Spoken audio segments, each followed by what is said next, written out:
Ningizimu Afrika, Mzansi, sanibonani, nginibingelele kuphi nakuphi la enibukele khona-ke makuthi-ke usuku lakho lokuqala uyithola-ke uhlangana nalo mbukiso, ngicela ungalenzi iphutha kusekhaya la, subscribe kwi-channel, ulike i-video ebese-ke uciphiza i-notification bell. Wenzelani? Wenzela ukuthi-ke ngaso sonke isikhathi mangifaka i-video wena-ke bese-ke uthola i-notification, then bese uyangena ngokushesha kwe-video uyayibuka siku-Thande TV.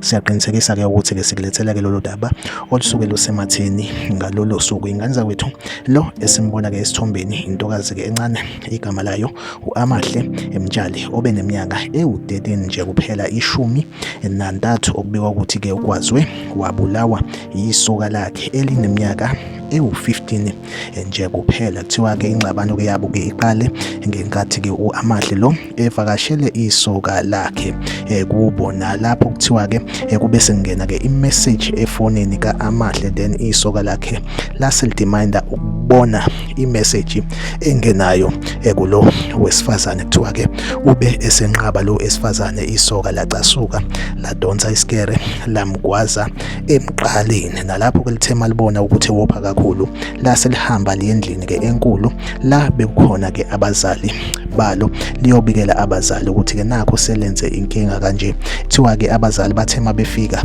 ekamelweni la amgwazele khona, bathola ukuthi-ke vele already useshonile u-Amahle. Kuthiwa-ke umndeni womfana kuthiwa-ke ube usuya kuboka Amahle uyokhulumisana nomndeni, ubikela ukuthi-ke sekwenzekale isehlo esifana nalesi. Kuthiwa-ke umndeni waka-Amahle ube usuvuka umbhejazana ngalendlela leyo yokuthi-ke ugcine sekushayeka nomunye wabazali bakamfana lo okuyena-ke okwazi u-Amahle. Usho nokusho ukuthi-ke lo mfana kuzomele-ke akhulele ejele. Ngokomndeni kamfana wona-ke ubufuna ukuthi-ke uxoxiswane njengemndeni yezingane. Usho nokusho ukuthi-ke ingane yabo le engumfana ekwazile, ingane ene-future e-right, iyahlonipha, kodwa nje yenziwe ukucasuka and yenza kahle nasey'fundweni zayo esikoleni, ibonakala inekusasa elihle. Like i-video, usubscribe, uphinde ucommente kwi-comment section ungitshela ukuthi wena